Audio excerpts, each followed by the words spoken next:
What's going on, everybody? Welcome to the Filsinger Games Character Spotlight with Mike and Brock. I'm Mike.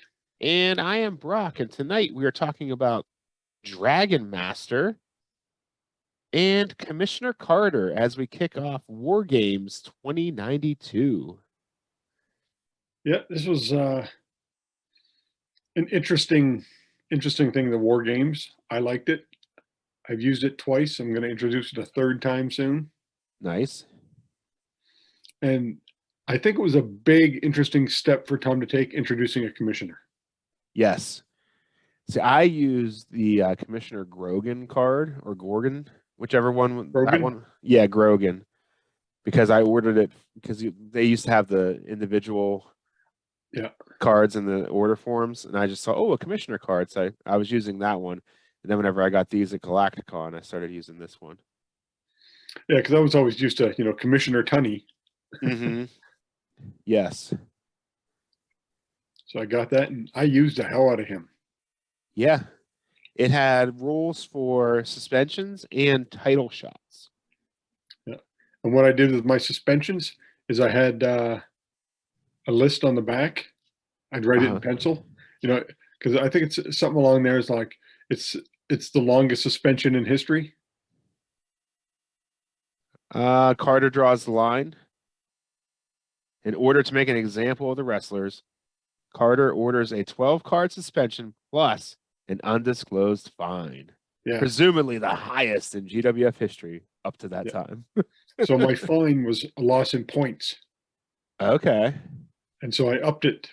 First fine was 2 points, and then 4 points, and then I just kept upping it. So if you did something and you got fined huge, not only did you get suspended, 12 cards, which was 1/3 of a year, you're also losing all your points pretty much up to that point. So you weren't getting a title shot for the next year. Yeah, that's bad. That's a hefty penalty. Yeah. And that's on an 11 or 12. So there's a pretty high chance of that happening. But if you're me. I would give him a little segment probably about every 4 cards. Okay. 4 to 6 cards, just to keep things updated on, what's happening in the GWF. Mm-hmm. Yeah, because this was long before the evil power existed in wrestling, in mainstream wrestling. It was just, because Jack Tunney was just, he would make the big decisions, but he played it down the middle. Yep. So the evil commissioner. He would introduce War Games. He would introduce, a new title's coming up or a new super card or. Mm-hmm. And that's what he'd do. Or every so often he'd be out, introducing, and then somebody else would come out. Hey, I demand my title shot type deal. And I think, because I had my launch pad with Johnny Rocket before the Johnny Rocket card. Yeah. And so he'd come out there. And that's when a wrestler would come out. Hey, why I'm not, how come I'm not in the title picture? And so every so often I'd have a wrestler who's got a title, but his feuding guy isn't in the title picture. Mm-hmm. So he'd come out asking for a title shot, and I'd be like, okay, well, you defeat this guy, and we'll give you a one-off type deal. They pretty much cover everything on this card. I haven't looked at this in a while, but it's pretty in depth with the different options you could get with a random dice roll. Yep. Let's look at title shots. 2 through 4, no title shot. Carter says, earn it yourself.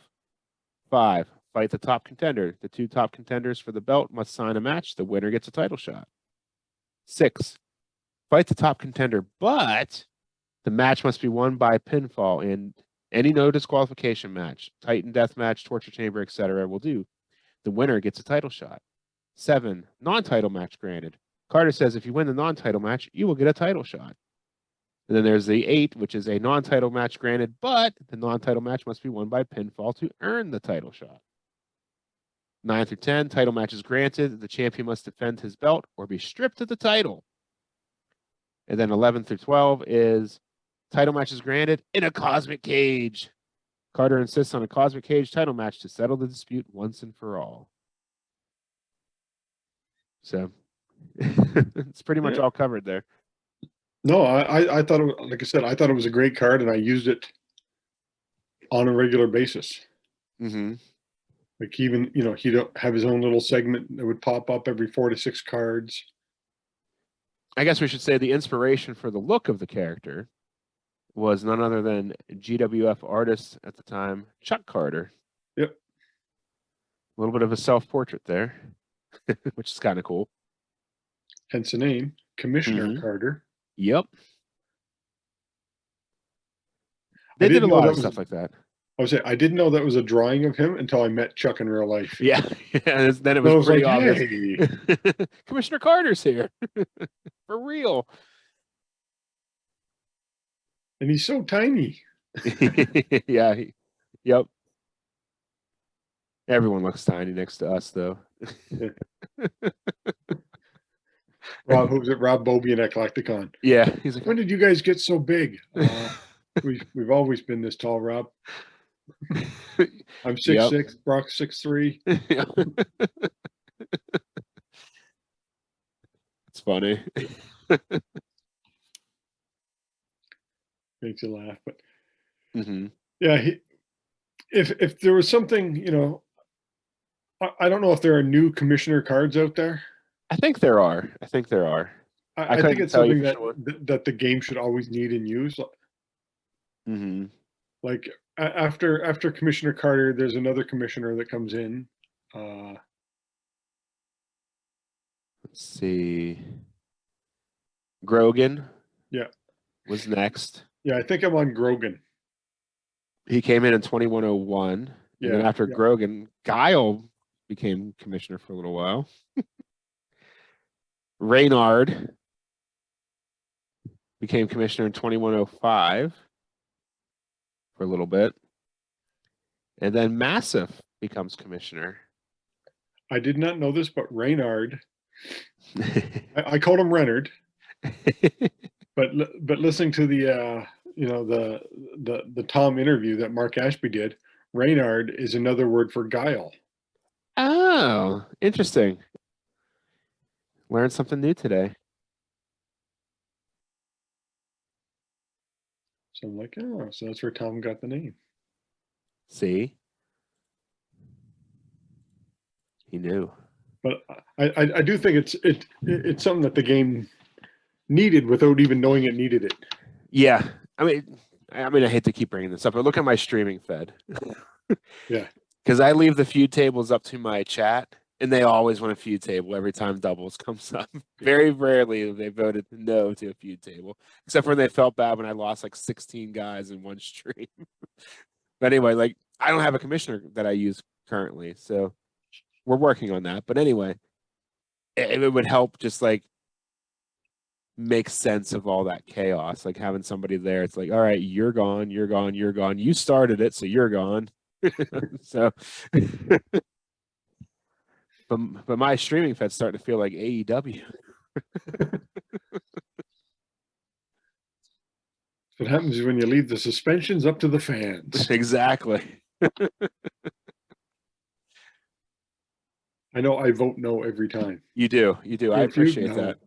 No. Pete Beck was on last night. He was really upset because there was a count out victory and everyone voted, oh, definitely feud table. He's like, it was a count out. Yeah. Some people just don't get it and they want to see the world burn. Yep. He is the ringleader of it, isn't he? Yeah. He's the instigator. He just pokes everybody with a stick. Hey. He tries to come up with a justification for it every time too. He's like, well, last week they fought and they which is kind of funny. It's fun though. It keeps me on my toes. Oh yeah. But it's not like on this card we can go, how would you power creep him? I guess you could make add like an option for more specialty matches instead of, there's only a cage match on here. That's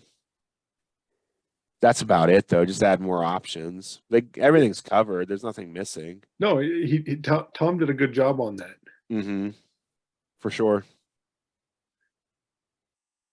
Now the only thing you could do is make it like a you know, a 1 to 6 and just add more things. Yeah, Instead yeah, of 2 big brackets, you could have, you know, 4 or 5 different things. yeah. Subcategories and things like that. Yeah, but I think it's good. It came out pretty early into the game too. What, the 5th edition? Yep. So didn't take too long. Yeah, it's not too bad. Yeah, definitely a much needed accessory to the game. Yep. Very helpful. Mm-hmm. Then we will pop on to our next guy, an upgrade. Yes, an unmasking of Pit Viper to Dragon Master. I got my handy dandy Dragon Master card. Oh, there you go. As he was upgraded from the Pit Viper. Mm-hmm. The only thing he did so far as the Dragon Master, he captured the Intergalaxian tag title 2 more times. Okay. And he did that with Rising Sun. All right. So a little bit later after the change. Yeah, yeah. At this change, he did not. He had some pedal shots, Mm-hmm. but he just couldn't finish it off. Because I think his finisher's the Frankensteiner. The Dragon Drop is in Yeah. fact a Frankensteiner. I have his wiki page open here. Or as I like to say, Rick Martel did that move about 20 years prior to Scott Steiner, but never got credit for it. And probably about 50 other luchadors. Yeah. Nope, it's the Frankensteiner. Yeah, first guy I ever saw do it was Rick Martel. Uh-huh. He used to do it as a member of the Can-Am Express and then a member of Strike Force. He'd do it a bunch of times for a pin attempt. Mm-hmm. Rick Martel, very, very underrated guy. Very good at everything he did. Yeah. But the Dragon Master, he started out, when he switched from Pit Viper to Dragon Master, he became more tag oriented, I think. Yeah, a little bit. Yeah. He had a very solid card. Yep. Great level 3 or level 2 offense. Yeah. 3 straight through moves, which is very uncommon at the time. +2 finisher, -3 agility. Yeah, just a really, pin really was a 4 though, wasn't it? 6-3. 6-3. Okay, the Yeah. for 3. Mm-hmm. So that wasn't bad. Not great, but not terrible.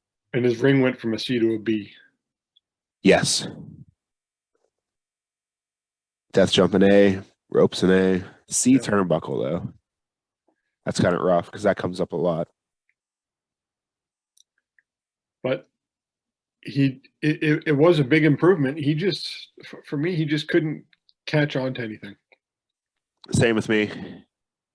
I was pretty excited that he was unmasked. I was into that, but then he got an upgrade, but he just couldn't get it going. No. I thought he would with his because it was a significant upgrade, but still couldn't get it going for me. No, it's kind of disappointing.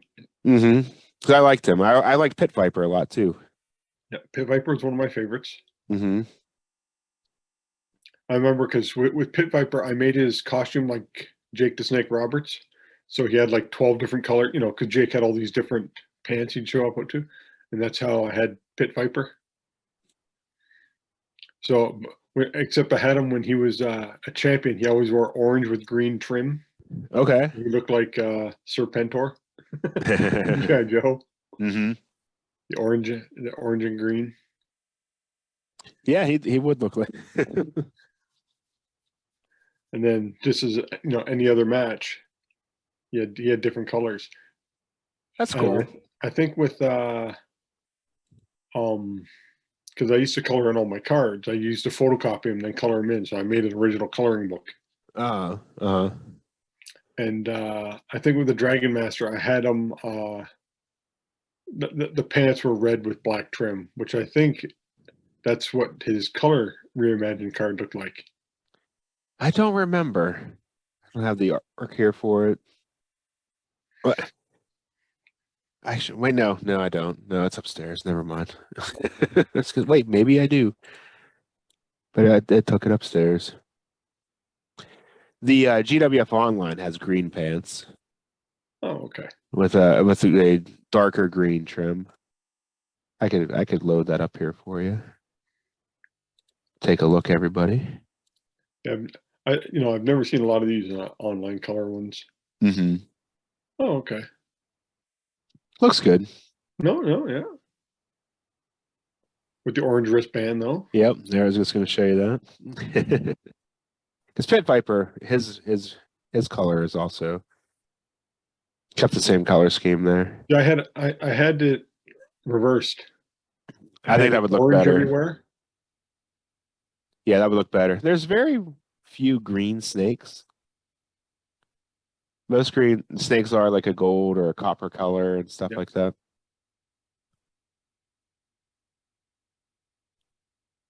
But yeah. Then there's this awesome Bendis art. Old Bruce Lee looking.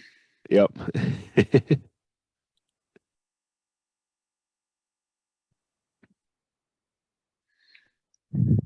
But he did pretty good. He actually won most of his feuds as this version of Dragon Master.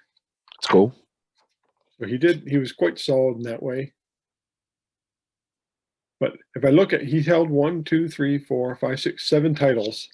6 of them are tags. It's pretty impressive. One War Games tag is and one War Games tag as that Dragon Master. Okay.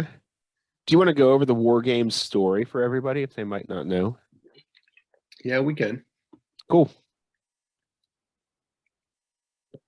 So if I remember this correctly, team fought team. So like the FDF fought the Citadel. Mm-hmm. And the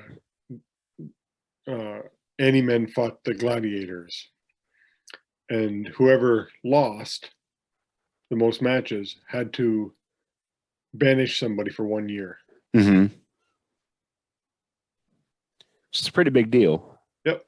But it was the first way to cut down on the trim the roster a bit. Yeah, because it was starting to get pretty big. Yeah, too many guys, as the term we now use, lost in the shuffle. Yes, yes. We should make T-shirts that say that. We can sell TEKO. Yeah, right. That's TEEKO. Right. But yeah, at this point, it was like the sets were pretty much half new guys, half upgrades. It seemed. Yeah. Which is good, and they kind of continued with that for a while. Unless there was a big event that they would introduce a bunch of new characters in, which is always a cool thing too. Yeah. But he was one of these guys, like I said, he reminded me of like a Galactic Punisher. Somebody who had a very solid card but could never win it. Mm-hmm. Yeah, I didn't have much luck with him either. And I tried too, because I always liked the Titans. Yep. This big Titan guy. So how would you power creep this guy?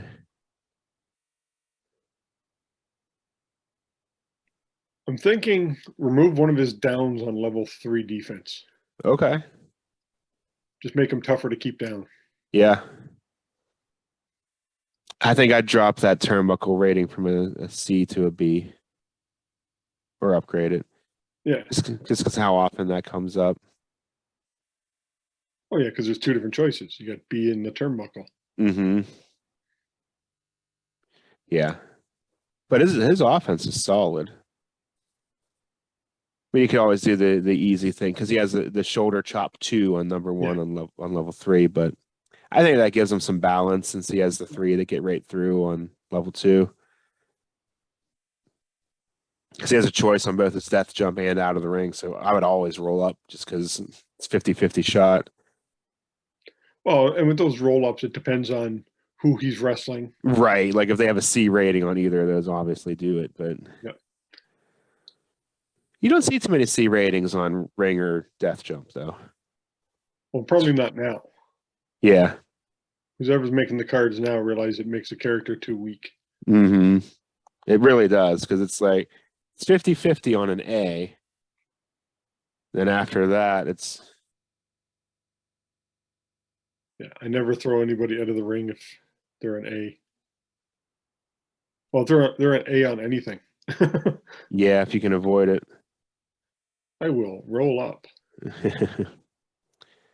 Rogue had a C Death Jump rating. I'm just looking at the guys in this set.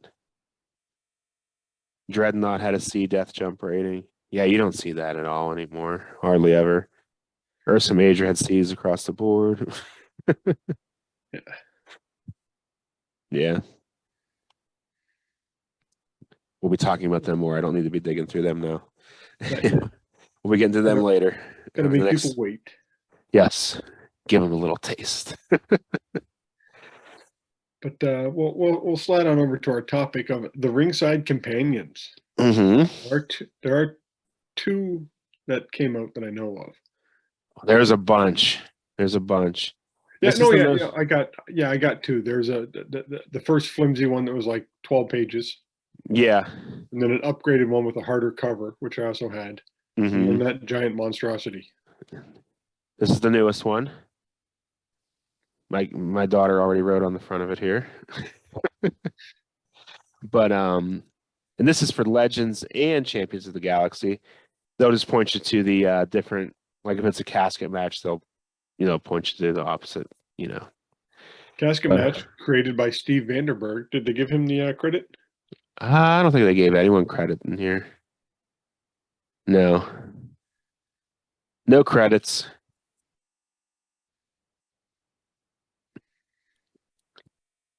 Yeah, these are handy. I used to carry around, I had like 4 of them. There was a 2107, 2111. Like they were coming out pretty frequently in the late 90s, but it's been about 20 years since the last one came out until they did this one. The big spiral bound. And there's another big spiral bound in the works right now. So I thought about getting that one, but it's got so many matches that I don't use. Like I only use a limited amount of matches that I want. mm-hmm. Yeah, I try and stick to the more basic ones. Yeah. But there's some interesting charts in here. There's commissioner charts for a fair commissioner, an unfair commissioner, male versus female conversion, guest referee chart, hometown advantage Was that rules. male versus female conversion? Mm-hmm. Wonder why that wasn't used at the Galactic Cup this year. I wonder. It's official rules. Yeah. It's here. In your own Fed, you could choose not to use it, but there's an upgraded hurt referee chart. An injury chart, which I've used a couple times recently when I've run out of guys and then bring them back, early from an injury. It's handy. There's not too many, it doesn't really change much, but just remembering to actually apply the changes is what's tough for me sometimes. But yeah, these have always been very handy. Yeah. I do use I got the 2 smaller ones. Mm-hmm. I got the first one and the second one. I use them on a regular basis. I keep them stacked up, when I wrestle, because I know what in each book, which matches that I'm going to use. Yeah, yeah. And they do help. They do add some flavor to the game. Quick references for rules. Mm-hmm. I think the next one they're working on is going to have every version of the basic charts in here, going back to like the originals, which I think would be really cool. Like if you played different decades and stuff like that. It'd be funny. Yeah. Like I had the first charts memorized. Mm-hmm. I have the current ones memorized, but I still have to reference occasionally. I have the ones that I thought about getting the Legends ones.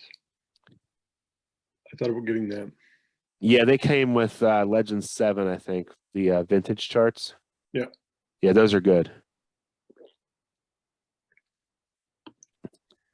But if they're going to be in a new companion, then I might hold off. Yeah, I think they are. I don't know. Don't quote me on that, but I'm pretty sure that they are. Because we used to get new charts like every 3 or 4 years. These ones have been out since 2012. The current ones. 10 years we've been running these charts. Yeah, but there's nothing wrong with them. No.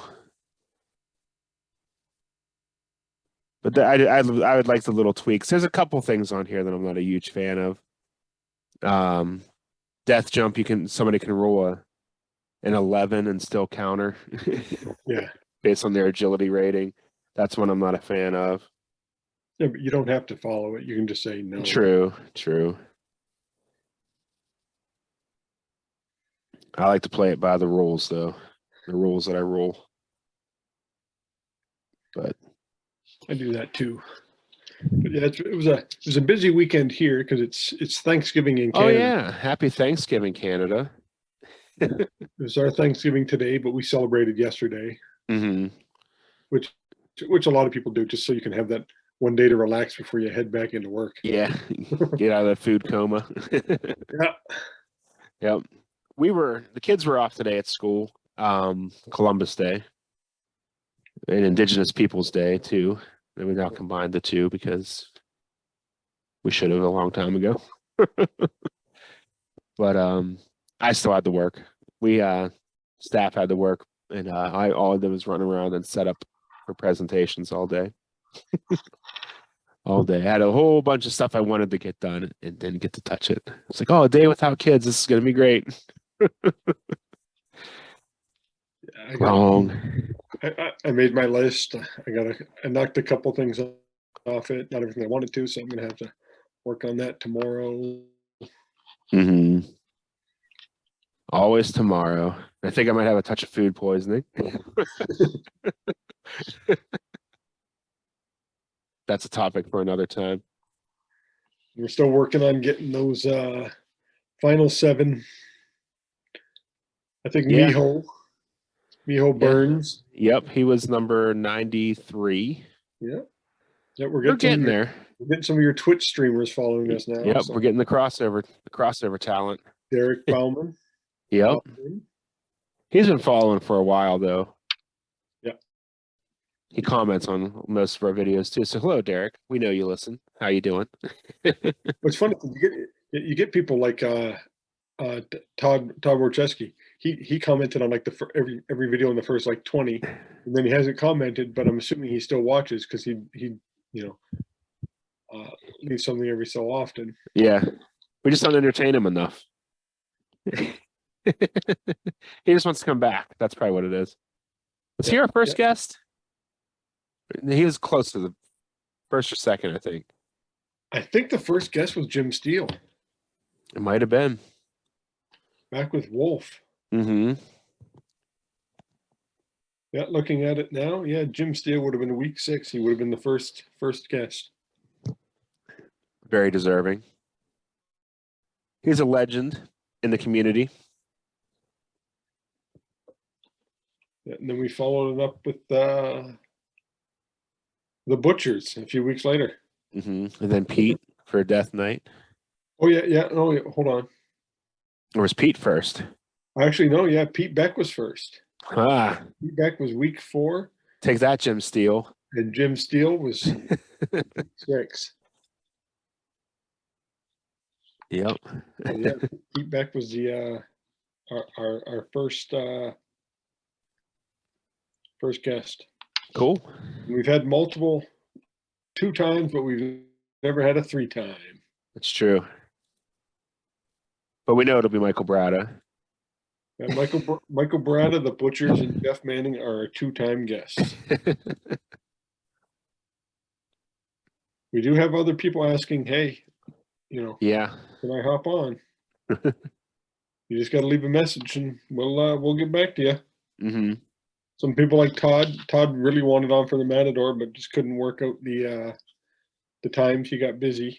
Yeah, life gets in the way. We we'll take a peek behind the curtain. We start pretty late because of my children's situation. So I understand it can be tough for some people to get on. But Or you can do what Jeff Manning does and just list 12 different wrestlers he wants to talk about. yeah, he'll get us one of them, you know. It's good stuff. And then we bring him on for wrestlers he didn't want. Yeah. Talk about Rick Pillow. Rick Pillow's on my list. Oh. Well, you're here. Poor Jeff Manning.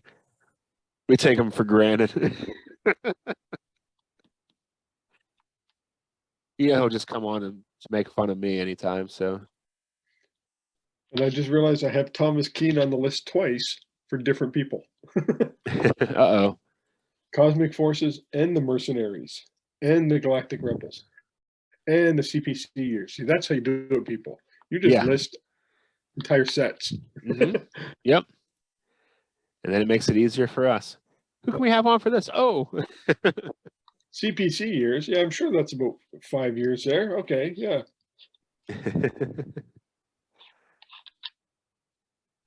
We talked Galacticon with him. Yes. And I do have other guests lined up that I do work on. So you'll probably see them at some point. Mm-hmm.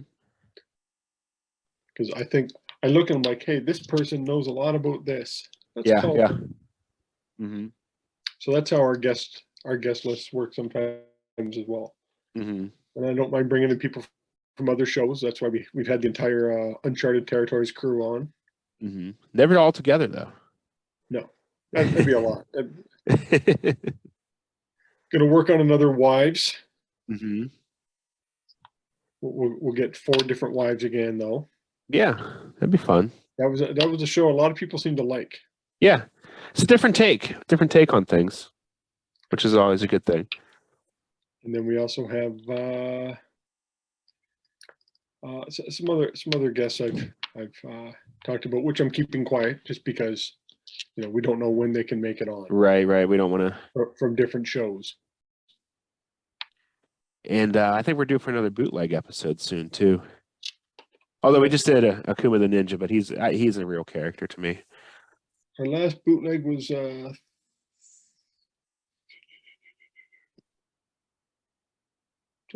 think week 31. So yeah, we usually do them about every 15 or so. So yeah, we could be doing another bootleg. If we do, we'd probably bring in Sam Luptak since he seems to. Yeah, he is one of the most prolific bootleg creators of all time. Yep. We'll finally get in big time Sam Luptak.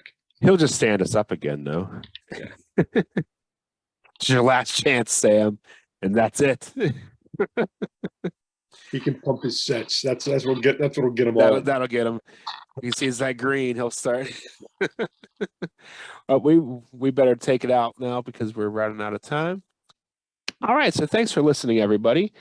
If you have not yet, please click that subscribe button. We're really trying to get to 100 subscribers before the end of 2022, and we're so close. So you could be number 100, and we'll be forever in your debt. Or not, but we'll be very grateful either way. And like the video if you enjoyed it. Also, look down below in the description. You'll find links to several other Filsinger Games related media, including the official Filsinger Games podcast, Roll Up, the Legends Teams podcast, The Uncharted Territory, Lee Longpre's Dizzy Dice, Grant's GWF fan promoter, what's it called? Solo promoter. Sorry, Grant. Dave Little's YouTube is listed there. My Twitch channel is listed there. All kinds of stuff. So please check all that out. And if there's something you'd like to see added to that list, please reach out to one of us. We'd be happy to share your content, because the more people that get the word out about this game, the more people know about it. And it's a great game that we would like everyone to at least be able to try. I got one question before we go. Yeah. NHL season starts next week. Who's your picks? I'm picking these guys. Oh, that's tough. I'd like to say my Penguins, but I don't think that's going to happen.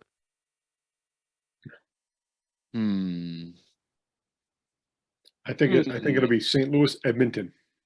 You think? That's my pick. That's a really good possibility. Oh, you put me on the spot. I don't know. I'll get back to you next week.